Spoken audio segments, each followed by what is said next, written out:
पाक ने भी जाम नहीं दिया उसको, नेक था, इबादत गुजार था, परहेजगार था। इमाम हुसैन के पास पहुंचा तो भी जाम नहीं थी। जब हसन पाक इमाम हुसैन के पास जाम नहीं मिला तो आखिरी में वो वहां आया जहां कोई ला नहीं सुनता। वो नेक बुजुर्ग कहाँ आए? जहां कोई ना नहीं सुनता, ला नहीं सुनता। हुजूर मेरा हाल बुरा हो गया है, तवज्जे सरकार, मेरा हाल बुरा हो गया है, हुजूर जामे कौसर पिलाएं। सरकार ने वाज़ेह तौर पे कहा तुझे जामे कौसर नहीं मिलेगा। अल्लाहु अकबर। देखा, अल्लाहु अकबर। ये सब दुनिया 4 दिन के मेरे अजीज, दुनिया 4 दिन के। सरकार फरमाते मम्मात हुब्बे आले मोहम्मद माता शहीदा, जो मेरी अहले बैत की मोहब्बत में मरा वो शहीद बना। इब्ने मसूद फरमाते हैं अहले बैत की एक दिन की मोहब्बत, एक दिन की 1 साल की इबादत से बेहतर।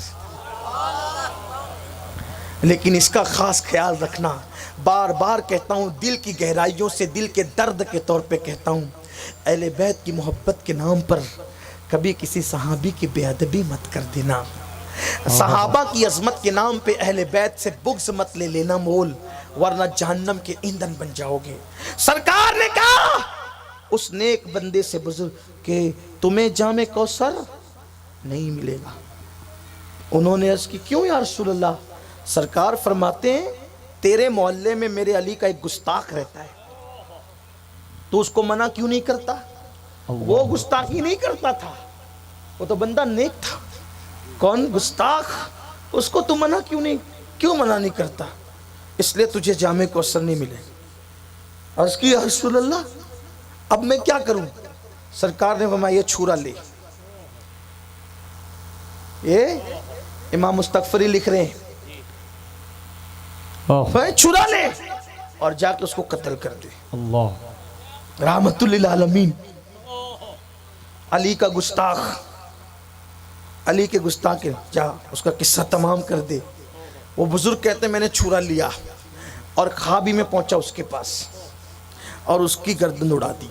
सुभान अल्लाह। उसका किस्सा ही तमाम कर दिया, गुस्ताख अली का, जो अली का दुश्मन था।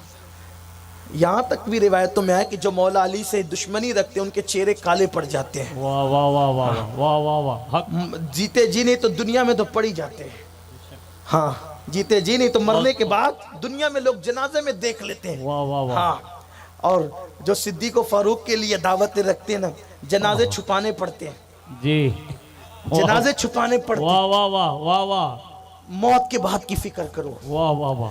कहा कि जाओ उसका किस्सा तमाम कर। उसका किस्सा तमाम कर दिया और जब किस्सा तमाम करके छुरा लेकर के आए वो बुजुर्ग, सरकार ने जामे कौसर पिलाया। सुभान अल्लाह। सरकार ने जामे कौसर पिलाया और यानी पिलाए का मतलब ये कि हाथ में दिया। वो बुजुर्ग कहते हैं कि मैंने पिया या नहीं पिया मुझे याद नहीं आता, जैसे ही हाथ में जामे कौसर आया किसी ने मुझे उठा दिया। लुट गया हो जो मुसाफिर। इंसान की तबीयत उस दिन बहुत झुंझलाती है जब कोई ऐसा ख्वाब हो और इंसान अपनी मंजिल पे पहुंच रहा हो, बीवी भी आगे कह दे जरा उठिए तो आदमी नींद से उठ के सीधा घूरता है कि यही टाइम मिला था उठाने के लिए, है ना? ये टाइम, क्योंकि ख्वाब इतना हसीन, हुजूर जामे कौसर दे, हाथ में आ जाए प्याला और उसके बाद कोई उठा दे। उठे तो अब कुछ नहीं था, लेकिन ये जरूर था कि मोहल्ले में हंगामा हो रहा था। वाह वाह। मोहल्ले में हंगामा हो रहा था, वो फुला कत्ल हो गया, किसी ने उसको कत्ल कर दिया, किसी ने उसका मर्डर कर दिया, पता नहीं कत्ल करके कोई भाग गया। अब पुलिस वालों को तो चाहिए था कुछ फर्जी नाम कि उठा करके उनको बंद करेगी, कोई ना कोई तो चाहिए मुजरिम के तौर पे। जब सुराग नहीं मिलता तो कोई भी पकड़ा जाता है, ऐसे ही होता है। कुछ लोगों को उठा के लेकर गए और वो थे बुजुर्ग नेक, तो लोगों ने आके कहा वो फुला को पता नहीं रातों रात किसने कत्ल कर दिया, कातिल ने पता नहीं चल रहा है। मोहल्ले के कुछ नौजवानों को पुलिस वाले उठा के ले गए। ये गए कि कहा भाई ये काम मैंने किया है, ये काम मैंने किया है। तो उस दौर का जो काजी था, पुलिस थी, बादशाह था, उसने कहा हजरत लोगों को बचाने के लिए झूठ ना बोले। कहा भाई अल्लाह की कसम ये काम मैंने किया। आप जैसा नेक इसको कत्ल क्यों किया? कहा भाई शरीयत भी मुझे मुजरिम नहीं करार देगी इस वक्त, हाय, इसलिए हाय। कि मैं उसके घर जाके नहीं किया, मैंने ये सारा काम तो ख्वाब में किया और ख्वाब हकीकत में तब्दील हो गया। तो कहा कि ये काम मैंने किया। तो कहा क्यों किया? तो कहा हुजूर ने कहा इसलिए किया। तो कहा कि हुजूर जो कह दे फिर वो गुनाह नहीं होता, वो तो इबादत ही होती है, जहाँ पर कोई जुर्म नहीं है और इनको भी छोड़ दिया जाता है। वाह वाह वाह वाह पता चला जो अली से दुश्मनी करे, हुजूर अलैहिस्सलातु व तस्लीम उसके लिए क्या नजरिया फरमा रहे हैं। अल्लाह अकबर। तो मेरे आका सल्लल्लाहु अलैहि वसल्लम के दीवानों, हमें चाहिए कि हम अपने आकाओं से मोहब्बत रखें, इनसे उल्फत रखें। अल्लाह से दुआ है कि अल्लाह पाक सबसे पहले